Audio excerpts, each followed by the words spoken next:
was about 5'10", but he thought he was getting a goaltender, and Gary Smith heard the story.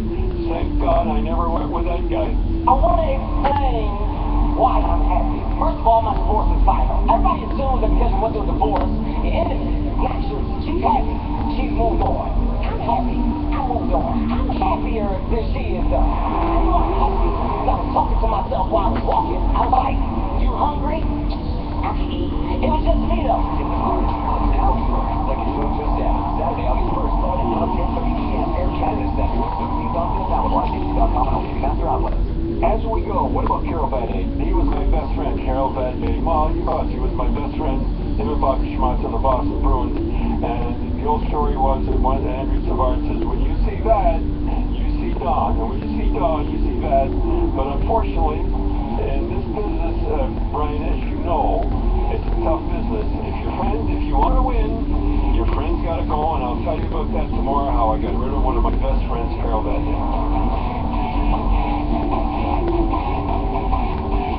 My name is Rain, and I'm a cow. And not just any cow, I'm like a hero burger cow, raised in harmony with nature. So, like, I don't do preservatives. I'm all about alfalfa, not animal byproducts. Think it tastes as good by scarfing down processed propaganda? No! 100% seasoned Angus Canada beef, born, raised, formed into patties, and available at Hero Burger. Real good. Today at noon. Now back at Blood Yellow Company. One sports and five nights. The man.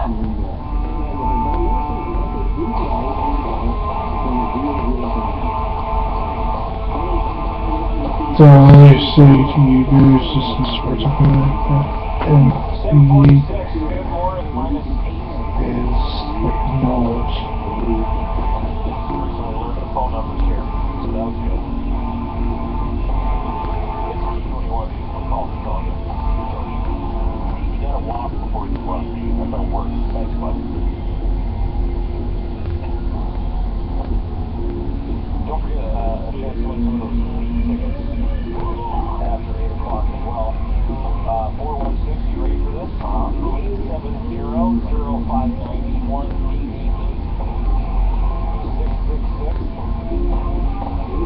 0590 if you start 590 on your cell phone. After 8 o'clock. I like the old 1-888-666.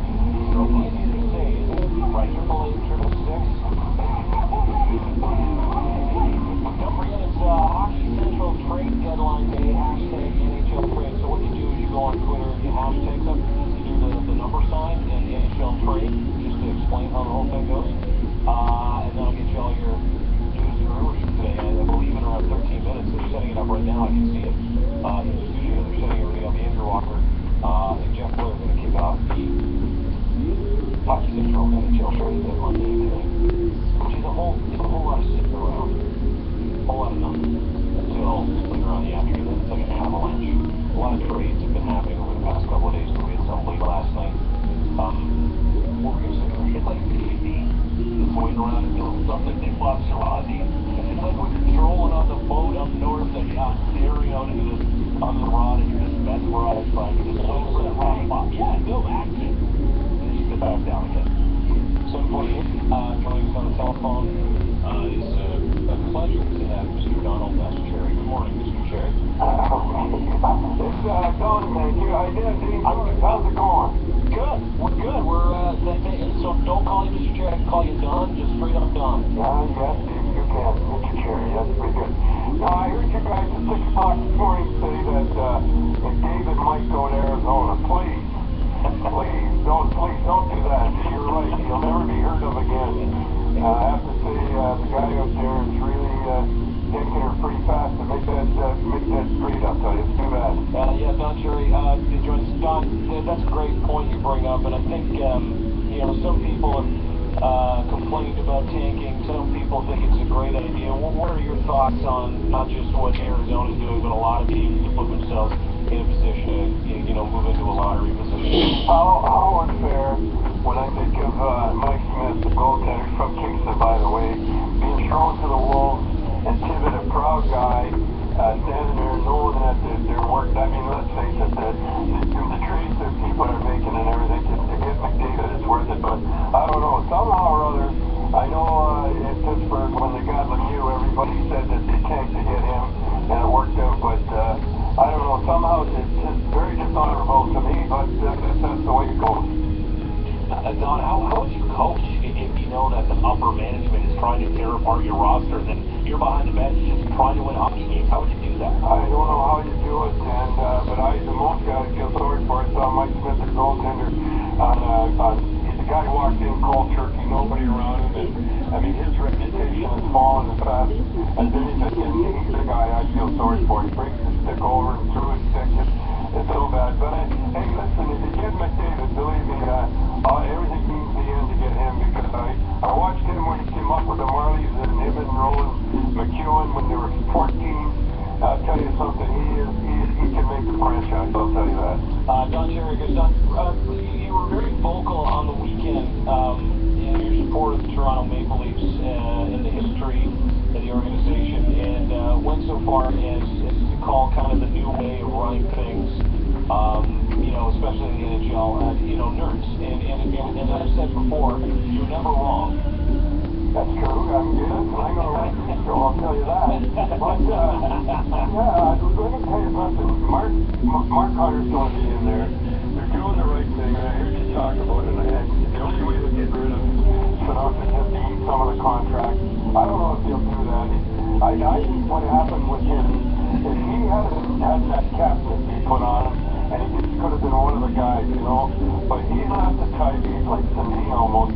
He's not the type to get up there after every game and lose, and it must be tough on him, but it's going to be tough getting rid of him with the contract, as everybody knows. And Kessel, I would not get rid of Kessel. He's only got 30 goals this year. He's worth the dough, and I know people get kicked off by him, his attitude and all that, but he gets 30 goals, and if you're going to pay this guy $10 million, he's got to get 30 goals, which he will. And I foresee in 3 years they'll get this straightened around. It's going to take a while. It took us about 20 years to get where they are. So I know I shouldn't be wearing their Maple Leafs cufflinks and ties and all that, but you can't jump off a sinking ship, and that's what it is right now. Hey, it looked too good last night, man. I'll tell you. Don, you talk about Phil Kessel, if he could play with a guy like Connor McDavid or even a Dylan Strome, he's never really had a big-time playmaking center. How many goals did he get score? I can get there. He wouldn't make McDavid. So could you.